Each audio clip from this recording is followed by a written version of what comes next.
بسم اللہ الرحمن الرحیم، شروع اللہ کے نام سے جو بڑا مہربان نہایت رحم کرنے والا ہے۔ السلام علیکم ورحمۃ اللہ وبرکاتہ۔ امید ہے تمام دیکھنے والے اور سننے والے خیریت سے ہوں گے۔ دعا ہے کہ جہاں رہیں خوش رہیں اور آباد رہیں، ہنستے مسکراتے رہیں۔ آج ہم ریئیکٹ کرنے والے ہیں انجینئر محمد علی مرزا کی ایک ویڈیو پر، جس پر انہوں نے ویڈیو بنائی ہے، وہ ہے عرب میں جب قرآن آیا۔ انڈیا سے ایک بھائی ہیں جنہوں نے ہمیں ریکویسٹ کی ہے کہ آپ اس پر ویڈیو بنائیں، تو ان کے لیے بھی ہم ویڈیو لے کر آئے ہیں اور باقی تمام لوگوں کے لیے اسٹارٹ کرتے ہیں۔ اللہ کرے تمام دیکھنے اور سننے والوں کو اس پر عمل کرنے کی اللہ پاک ہم سب کو توفیق عطا فرمائے۔ کہ عرب کے لوگوں میں دو خامیاں تھی۔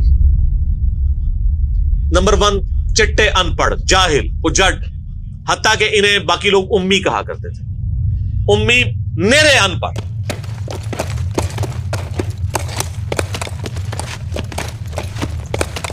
دوسری خامی تھی کہ یہ لوگ آپس میں لڑتے رہتے تھے،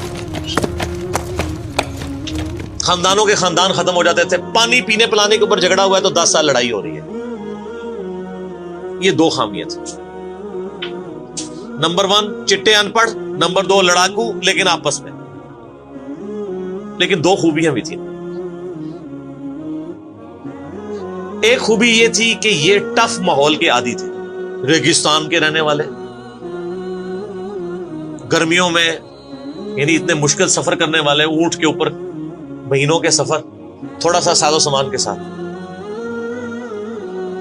اور دوسری خوبی یہ تھی کہ یہ جب کسی کو زبان دے دیتے تھے نا، پھر گردن ہی کٹتی تھی، پیچھے نہیں ہٹتے تھے، چاہے کسی دشمن کو بھی زبان دی ہے۔ اللہ نے ان کی یہ دو خوبیاں یوٹیلائز کر لی کہ زبان دی اللہ کے نبی علیہ السلام کو، انہوں نے جس نے دی، پھر گردن ہی کٹی ہے۔ اور دوسری خوبی کہ وہ ٹف ماحول کے عادی تھے لیکن لڑتے آپس میں تھے۔ اللہ تعالیٰ نے ان کی خامی کیسے پوری کی کہ ان کو ایک لیڈر ایسا دے دیا جس نے سارے قبائل کو ایک جھنڈے کے نیچے جمع کر دیا، اور جہالت کے لیے دور کرنے کے لیے ان کو ان کی زبان میں کتاب دے دی۔ اب جس نے سورہ بقرہ، سورہ نساء، سورہ مائدہ حفظ کی ہوئی ہے، اس کے سامنے کوئی کرسچن کا پادری، کیا یہودیوں کا پادری وہ بیٹھ سکتا تھا؟ جتنے ان کے دلائل تھے انہوں نے وہ زبانی یاد کیے ہوئے تھے۔ تو وہ لوگ جو اپنے آپ کو سمجھتے تھے کہ ہم بڑے علامہ ہیں اور یہ امی ہیں، ان امیوں نے ان کو علم میں بھی الٹ کے رکھ دیا، صرف ایک قرآن کی وجہ سے۔ اور اللہ نے لیڈر دیا، سارے عرب قبائل جمع ہوئے۔ وہ عربی جو آپس میں لڑتے تھے، انہوں نے کبھی یہ سوچا بھی نہیں تھا کہ اگر ہم ایک جھنڈے کے نیچے جمع ہو جائے تو ہم دنیا کی سپر پاورز کو الٹ سکتے ہیں، رومن اور پرشین امپائر کو۔ اور دیکھیں سر پھر کیسے الٹا ہے انہوں نے۔ ود ان 17 ایئرز ہر چیز اڑا کے رکھتی ہے۔ صدیوں کی سلطنتیں، لاکھوں کی ریزروڈ آرمیز رومن اور پرشینز کی پوری دنیا پہ حکومتیں کر رہی ہیں، جدید اسلحہ ہے۔ اور ادھر یہ بدو ہیں جن کے پاس اونٹ ہیں، گھوڑے ہیں، تلواریں ہیں، نہ منجنیق انہوں نے کبھی دیکھی، نہ ان کے پاس اس طرح کے ہاتھی بڑے بڑے جو پرشینز کے پاس تھے۔ بس چل پڑے، کلمہ پڑے اور نکل کھڑے ہوئے۔ پھر دنیا نے دیکھا کہ ہر چیز کو الٹ کے رکھ دی، انہی کے اسلحے ان سے چھین کے انہی کو الٹ دیا۔ وہ ساری کی ساری بجلی کس نے بھری تھی ان کے اندر؟ اس کتاب میں۔ یہ کتاب تھی، کتاب پڑھتے تھے، ایمان تازہ کرتے تھے۔ جہاد کا کیوں ذکر ہے اتنا قرآن کے اندر؟ کیونکہ اللہ نے ایک ایسی امت اٹھانی تھی جس نے تلوار کے زور پہ اکھاڑنا تھا رومن اور پرشین۔ ہم مانتے ہیں کہ اسلام تلوار کے زور پہ پھیلا ہے، لیکن یہ تصویر کا ایک رخ ہے۔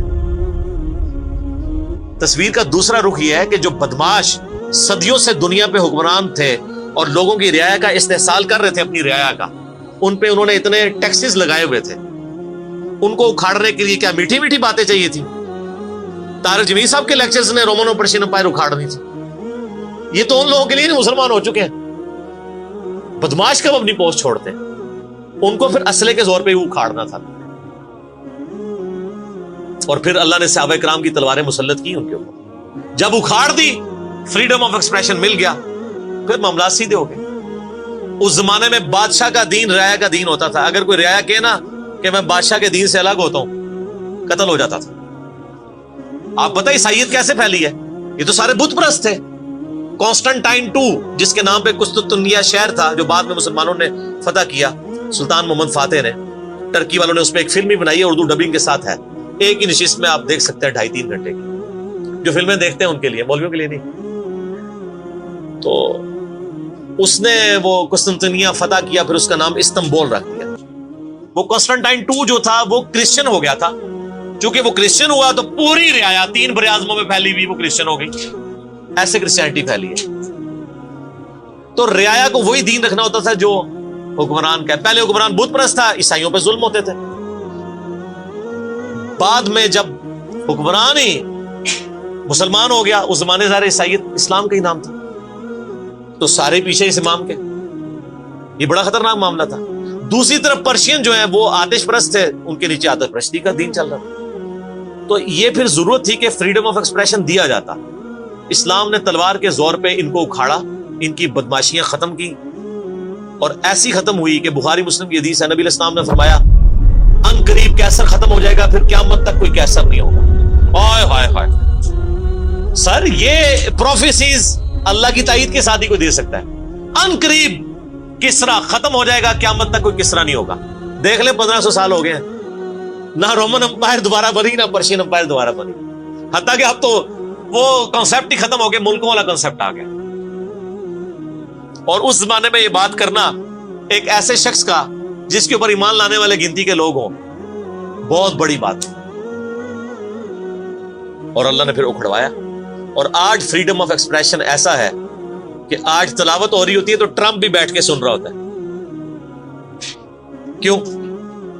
حالانکہ وہ کرسچن ہے. فریڈم آف ایکسپریشن آ گیا. آپ جائیں امریکہ میں، آپ کسی مارکیٹ میں مسلح ڈال کے نماز پڑھیں، کوئی آپ کو منع نہیں کرے گا. الٹا آپ کے ساتھ سیلفیاں بنا رہے ہوں گے کہ یہ کیا ہو رہا ہے. تو پہلے کوئی سوچ سکتا تھا کہ فرعون کے سامنے کوئی نماز پڑھتا؟ جادوگروں نے ذرا سی بات کی، ایمان لے کے آئے تو میں تمہیں سولی دے دوں. تو یہ اسلام اس دور جدید کا خالق ہے. اور یہ دور جدید کو تخلیق جو اسلام نے دی ہے وہ قرآن کے ذریعے کی. ایک علامہ وحید الدین خان صاحب ہیں انڈیا کے، 90+ ان کی ایج ہے. انہوں نے کتاب لکھی ہے اسلام دور جدید کا خالق. اسی ٹاپک کو ایڈریس کی، کمال کی کتاب ہے وہ، اور پڑھنے سے تعلق رکھتی ہے. آپ گوگل سے اس کا PDF بھی ڈاؤن لوڈ کر سکتے ہیں، چھوٹی سی کتاب ہے. تو انگلش میں بھی ایک کتاب لکھی ہے گاڈ ارائزز، خدا ابھرتا ہے. خدا پھر جو ابھرا ہے نا جی قرآن کے ذریعے. خدا کو تو خیر مخلوق کی ضرورت نہیں ہے، لیکن مخلوقات نے جو تماشا بنایا ہوا تھا نا، اس تماشے کو ہمیشہ کے لیے اللہ تعالیٰ نے اپنے پیغمبر امام اعظم سیدنا و مولانا محمد رسول اللہ صلی اللہ علیہ وآلہ وسلم کے ذریعے شرک کا خاتمہ کر کے قیامت تک کے لیے جو دین اسٹیبلش کیا اس کتاب کے ذریعے. اب یہ کتاب قیامت تک نبی علیہ السلام کا معجزہ ہے. یہ کتاب ہے سر جس نے دنیا پلٹ دی. اور یہ وہ کتاب ہے جو ہم صرف اپنی بچی کو جب رخصت کرنے لگتے ہیں نیچے سے گزارتے ہیں، ٹھیک ہے، اور چوم کے غلاف میں رکھ دیتے ہیں. اس سے زیادہ اس قرآن کو ہم کوئی اہمیت نہیں دیتے.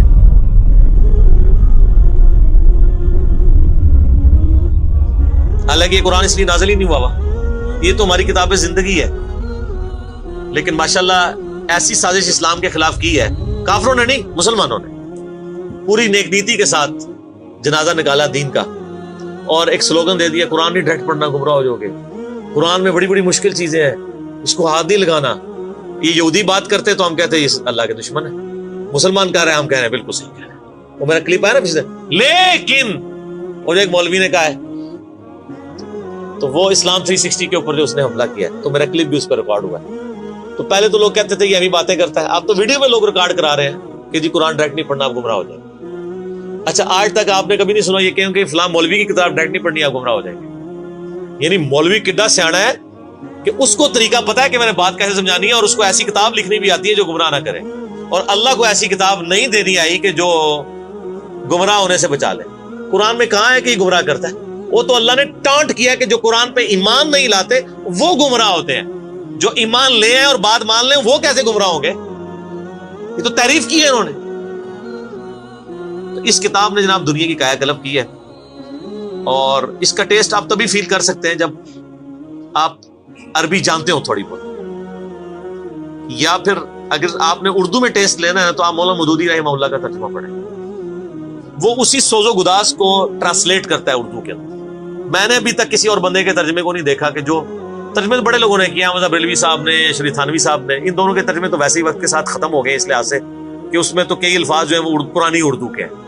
ہمارے نئے بچوں کو تو سمجھ نہیں آتی یہ لکھا کیا ہوا ہے. ہم نے کئی سنگتیں ہلاک کر دی. سنگتیں پتہ کسے کہتے ہیں؟ نہیں پتا. کئی امتیں, انہوں نے امت کا ترجمہ سنگت کیا, اس زمانے میں وہ چلتا تھا. ٹھیک ہے, آج کل اگر آپ اعلیٰ حضرت کا یہ ترجمہ رکھے تو لوگوں کو نہیں سمجھ آئے. لیکن مودودی صاحب نے چونکہ لیٹسٹ اردو میں ترجمہ کیا اور پھر وہ سوز و گداز ٹرانسفر کیا. میرا چیلنج, آپ کوئی قرآن کی صورت نکالیں اپنی مرضی کی, باقی ساروں کے ترجمے رکھیں, پھر مودودی صاحب کا بھی پڑھیں, تو آپ کو لگے گا کہ آپ کا دل تیزی سے دھڑکنا شروع ہو گیا ہے. الفاظ کے چناؤ, پھر اس میں جو ردم ہے, اور وہ انہوں نے تفہیم القرآن کے مقدمے میں لکھا ہے کہ میں نے دیکھا ہے کہ ہمارا نوجوان قرآن ترجمے سے لے کے بیٹھتا بھی ہے نا تو بور ہو جاتا ہے. تو ان کا میں نے سمجھا کہ کیوں ہوتا ہے بور, کیونکہ وہ تو پڑھ رہے تھے اردو میں, اللہ نے تو قرآن نازل کیا عربی میں, عربی اس نے سیکھنی کوئی نہیں ہے, اور اردو نے جو ترجمہ کیا ہوا ہے وہ انہوں نے ترجمہ کیا ہوا ہے ایز اے اسٹوری بک. یہ تو کتاب زندگی ہے, یہ تو زندہ کتاب ہے, بلکہ مسلمانوں کی زندگی کا سبب ہے.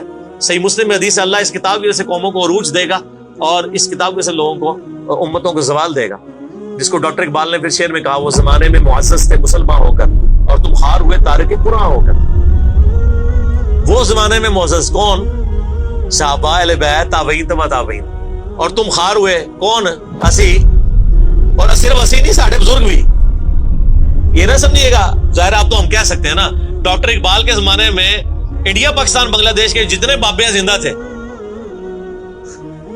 آج تو کہہ سکتے ہیں مر گئے ہیں.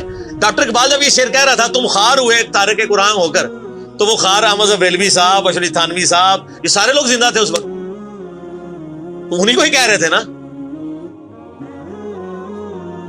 حتیٰ کہ قرآن کے ترجمے کو بھی گناہ سمجھا گیا. یہ تو بہت بعد میں ترجمہ ہوا ہے, پہلا ترجمہ شاہ ولی اللہ دہلوی نے کیا. پہلے تو لوگ کہتے ہیں قرآن کا ترجمہ کرنے کی ضرورت نہیں ہے, اور یہاں لوگ کہتے ہیں بزرگوں کی بڑی خدمات ہیں. ہم پوچھتے ہیں 1000 سال سے بزرگ یہاں بیٹھے ہوئے ہیں, کسی ایک بزرگ کا قرآن کا بخاری کا ترجمہ مجھے دکھا دیں کہ جی یہ سلطان بہو نے دیکھے نہیں قرآن کا ترجمہ کیا, یہ جی داتا صاحب نے بخاری شریف کا ترجمہ کیا. کیا انڈیا پاکستان بنگلہ دیش کے لوگوں کی زبان عربی تھی؟ فارسی تھی نا. تو کسی بزرگ کو توفیق نہیں ہوئی ہے کہ قرآن کا فارسی میں ترجمہ کر دے. اتنا بڑا چھکا میں نے مارا ہے کہ قیامت تک یہ روئیں گے. آندہ کو کیا نا بزرگوں کی خدمات ہیں. ہمارے پرائم منسٹر صاحب بھی کہتے ہیں نا جی وہ فرید الدین گنج شکر کی بڑی تعلیم. فرید الدین گنج شکر صاحب نے کون سا قرآن کا ترجمہ کیا؟ اگر کسی نے قرآن کا ترجمہ ہی نہیں کیا, بخاری مسلم کا ترجمہ ہی نہیں کیا, وہ کیا خدمات کرتا رہے؟ وہ اپنی تعلیمات دیتے رہے. صحیح غلط اس کا فیصلہ ہم نہیں کرتے, وہ تو پھر میں اور طرف چل پڑوں گا. صرف جو خدمات والا ڈونگ رچایا ہوا ہے نا وہ میں آپ کو بتا رہا ہوں. جتنوں کے مزار بنائے ہوئے ہیں آپ نے, کسی ایک کا ترجمہ دکھا دے قرآن کا, تو یہ پھر انہوں نے جان بوجھ کے سیاست کی اسلام کے نام کے اوپر, اپنی باتیں کرواتے رہے. سر ان کو پتا تھا قرآن کا ترجمہ ہو گیا, سورہ زمر اور سورۃ الانعام اگر اردو میں آ گئی تو بابا کو کس نے پوچھنا ہے؟ سر بخاری کا اگر ترجمہ ہو گیا تو ساروں نے تو رفع الیدین سے نماز پڑھنی ہے, بابے سارے بغیر رفع الیدین والے نے. یہ وجہ تھی کہ بڑی ہوشیاری ہے انہوں نے. اینا سمجھو پولے سمجھے, بہت ہوشیار سمجھے. اور دیکھ لینا پھر اب رزلٹ سامنے آ گیا.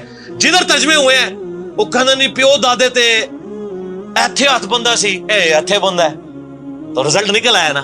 اسی لیے بزرگ جو کام کرتے ہیں وہ حکمت سے خالی نہیں ہوتا.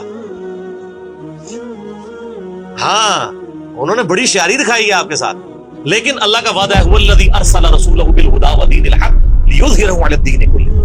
قرب قیامت سے پہلے دین کو غلبہ ملنا ہے. غلبہ بابوں کے ذریعے نہیں ملنا تھا, اسی کتاب سے, جس کتاب نے پہلے غلبہ دلایا. اب آج دیکھیں بچہ اینڈرائیڈ فون کھولے ہوئے ہے, کوئی آیت آتی ہے ترجمہ پڑھ لیتا ہے. تو سر یہ خدمت تو پھر انہوں نے کی ہے نا اسلام کی. اچھا یہ اینڈرائیڈ فون کس رحمت اللہ علیہ نے بنایا تھا؟ وہ کہتے ہیں بزرگ تے دنیا ہی کلب کر دے سے نگاہ مار کے. وہ بزرگوں نو لے آؤ تے ٹھیپا موبائل نیچے چلا سکتے. آپ مجھے بتائیں میں کسی بزرگ کو قبر سے نکالوں اور اس کو یہ موبائل چلا لے گا؟ آپ کا بچہ چلا لیتا ہے. اور کسی کا اگر اتنا ایمان ہے نا بزرگوں کے اوپر, تو آج والے بزرگوں پہ بھی ہے. تو میں نے ان کو بڑی دفعہ مشورہ دیا ہے کہ بزرگ جو جناب دنیا چلا رہے ہیں, تو میں ان کو کہتا ہوں آپ کو بزرگوں کے ساتھ جہاز پہ بٹھاتے ہیں, جب 10 کلومیٹر ہائٹ پہ پہنچ جاتا ہے یہ بوئنگ جہاز,